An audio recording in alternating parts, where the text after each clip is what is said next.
조선시대에 진짜 많이 사용하던 연려라는 말이 있는데요. 연려 그러면 무슨 생각이 떠오르세요? 은장도로 이렇게 확 예. 이런 게 열려 아니에요? 그렇습니다. 뭐 그런 것도 있습니다. 너무 그 속박을 하지 않았나 여자들을. 맞습니다. 연려라는 것으로서 여성들을 통제하는 경우도 굉장히 많았습니다. 연려에 대한 많은 이야기들이 있는데 그중에서 박지원 선생이 쓴 연려 함양 박시전이라는 이야기가 있습니다. 박지원이라는 분은 글쓰기가 묘한 분이세요.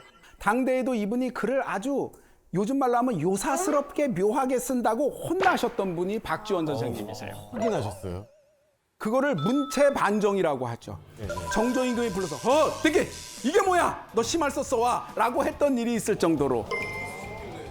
박지원 글쓰기의 가장 중요한 핵심은 말을 다 하면서도 말을 안 하고요. 네. 말을 안 하면서도 말을 묵직하게 하는 겁니다. 생각하게 하는. 그래서 제대로 읽지 않으면 거의 본질을 찾아낼 수가 없습니다. 와, 글을 어떻게 쓰셨길래? 바로 어떤 식으로 글을 썼는지에 대한 가장 기가 막힌 예가 바로 연려 함양 박시전. 연려 함양 박시전은 크게 세 도막으로 나누어져 있습니다. 첫 번째 도막은 서문, 두 번째 도막은 엽정 굴린 이야기, 세 번째 이야기는 진짜 함양 박씨 이야기. 이렇게 세 도막으로 나눠져 있습니다. 우선 첫 번째 이야기를 들려드리도록 하겠습니다. 아, 다른 거구나. 어느 높은 대갓집이 있었어요. 아들 둘이 고위관직이었습니다. 그 집에 홀로 사시는 어머님이 계셨습니다.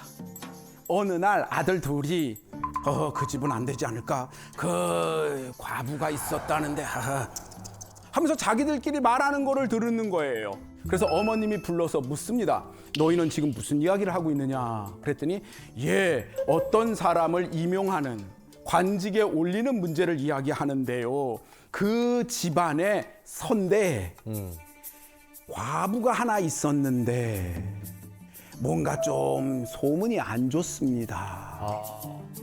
그래서 그 사람을 올리지 않고 그 사람을 삭감하려고 합니다. 라고 했더니 어머님이 뭐라고 그러시냐면 남의 집 깊은 규중에서 일어난 일을 니들이 어떻게 아느냐 했더니 소문으로 들었습니다. 하면서 어머님이 품속에서 동전 하나를 딱 꺼내요. 왜요? 이 동전을 봐라 했더니 동전이 얼마나 손때가 묻고 얼마나 달았는지 글씨도 너무 주물러서 글씨도 좀 지워졌어요. 이게 바로 네 애미를 살린 부적이다. 무릇 과부라고 해서 어찌 정욕이 없겠느냐. 나는 잠이 오지 않는 밤이면 그 동전을 꺼내서 뚜루루루루루 굴리고 뛰어가서 동전을 쥐고 이러기를 새벽닭이 울 때까지 밤새도록 하였다. 그래서 동전이 살았어. 네. 이 이야기의 가장 중요한 핵심은 뭐냐면요. 양반집 여자가 인간의 본성에 대해서 이렇게 정확하게 어찌 과부라고 정욕이 없겠느냐라고 그의 자식들을 앉혀놓고 말하는 장면을 잊을 수가 없습니다. 참교육이다, 참교육. 바로 너희의 어머니인 나도 평생을 이렇게 수절하며 사는 것이 너무나 고통스럽고 괴롭고 정말 인간적인 기본적인 이런 것이었다라는 이야기를 이야기하는 겁니다. 조선시대에도 다시 재혼할 수 있었습니다. 늘 가능했습니다. 재혼하지 않았던 가장 중요한 이유는 뭘까요? 그거 아닙니까? 정절? 약간 유교 유교 사상이 정절을 강조했기 때문에 거기서 벗어나면 안 된다라는 생각으로 사회적 문화가 그러니까. 그렇더라도 우리 삶이라는 건 말이죠. 네. 아무리 규칙이 있어도 우리가 살고 싶은 욕망대로 살게 되어 있어요. 하긴 김진사도 정답은 다시 결혼한 재혼한 부인에게서 난 자식은 벼슬할 수 없도록 경국대전에 규칙을 만들었습니다. 아, 법이 있었구나. 양반들이 벼슬살이에 나갈 수 없다는 얘기는 결국 죽는다는 얘기고 아무것도 할 수 없다는 얘기입니다. 자식들의 앞길을 막게 되는 문제가 되기 때문에 절대로 이렇게 하지 못하게 했던 거죠. 무서우면 무서워. 자, 두 번째 도망 얘기는 이런 겁니다. 실제 있었던 얘기입니다.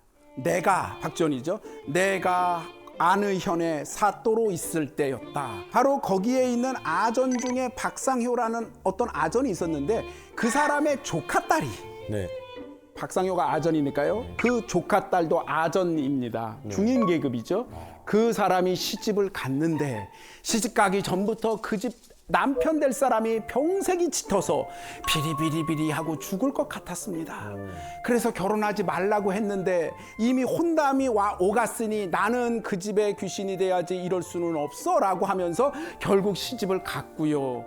가서 세상에 얼마 지나지 않아서 남편이 죽었습니다. 남편이 죽고 나서 보통 3년상을 하거든요. 소상 대상 다 지내고 남편이 죽은 바로 그날 그 조카딸이 자살을 한 것입니다.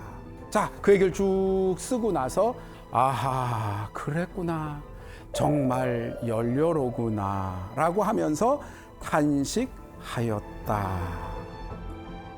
그런데 자, 여기서 한번 생각해 보죠.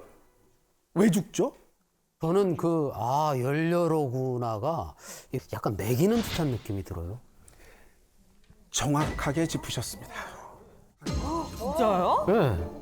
그러니까 사회를 비판하는 비꼰다는 비판을 거예요? 해. 비꼰다. 자, 이제 한번 우리가 하나씩 풀기 위해서 사실 제일 중요한 첫 번째 대목, 이 이야기 전체의 서문이 어떤 내용인지를 한번 보여드리도록 하겠습니다. 우리나라의 법조에는 다시 시집간 여자의 자손은 양반 사족 신분만 임용을 한다. 그리고 정확하게 이것은 일반 서민들에겐 해당되지 않는다. 당연하죠. 양반들만 관리가 되니까. 자, 여기서 잠깐 양반 말고요. 평민들은요. 재혼하면 됩니다. 재혼해도 되는 이유는 뭐죠?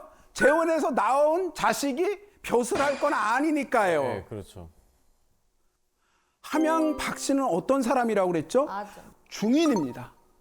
그들은 문무관 벼슬길에 나갈 일이 없어요. 그러니까 그들은 다시 결혼해도 되고 다시 결혼하기 싫으면 혼자 살면 되는데 죽었던 겁니다. 박지원 입장에서는 뭐냐면 얘들아, 양반들만 제발 알았지? 정절을 지켜! 라고 말해야 되는데 시키지 않아도 모든 사람이 다 정절을 지킨다 그러면서 과도하게 죽음까지 막 하는 이상한 사회 속에 자기가 사또가 된 거예요. 자, 그러면 양반 부인은 결국 살았습니다. 함양 박 씨는 죽었어요. 죽어나가는 사람들은 사회적 약자이고 알지 못하는 자들인데, 그래서 박지원은 어떻게 했느냐? 이 이야기를 나란히 설명함으로써 마지막에 아하, 연료로군, 그래 연료야 라고 쓰고서 딱 끝냈지만 가로치고 진짜 하고 싶은 말은 야, 이런 건 개죽음이잖아 라는 말을 했던 거죠. 사실 정답은 서문에 이미 다 썼어요. 여자들이 귀천과 높낮이에 상관없이 양반이건 아니건 너나 없이 수절해서 하나의 풍속이 되었다. 그러면서도 마치 극락을 밟는 것으로 여긴다. 정말 모질고 지나치다. 이 이야기에서 정말로 중요한 핵심은 사실 하나가 더 들어있습니다. 제목입니다. 제목이 왜요? 연려, 함양, 박시전. 조선시대는요, 철저한 계급사회이기 때문에 여성들을 부르는 호칭도 정해져 있었어요. 평민들은 뭐라고 불렀냐? 박씨면 박조이라고 불렀습니다. 중인은 뭐라고 불렀냐면 박성이라고 불렀습니다. 양반 여자들은 박씨면 뭐라고 부르냐면 박씨다. 다시 말하면 양반 여성은 씨, 중인은 성, 평민은 조이. 그런데 연려, 함양, 박시전? 이 사람은 중인이잖아요. 박성전이라고 해야 되지요. 박지원 같이 엄청난 분이 이거를 틀렸을 리가 없죠. 박지원이 진짜 말하고 싶은, 그러나 대놓고 말하지 않지만 이 사회의 엄청난 풍조 중에 하나가 뭐냐면, 수없이 많은 집안에서 자신들의 가문 상승을 위하여 여성들을 이렇게 살해하듯이 죽이는 풍조들이 너무 많았고, 사회적 가스라이팅이 된 상황으로 연료 담론을 널리 퍼뜨리는 거였습니다. 다시 말하면 양반이 되고 싶어하는 강한 의욕과 욕망을 가지고 여성들을 통제하고 그들을 어떻게든지 하려는, 연료는 원래 그런 건데 너는 무슨 낯짝으로 사니? 못 배워 처먹었구나 라는 식의 사회적 압박이 가문에, 집안에 있다는 것을 날카롭게 지적하신 것입니다.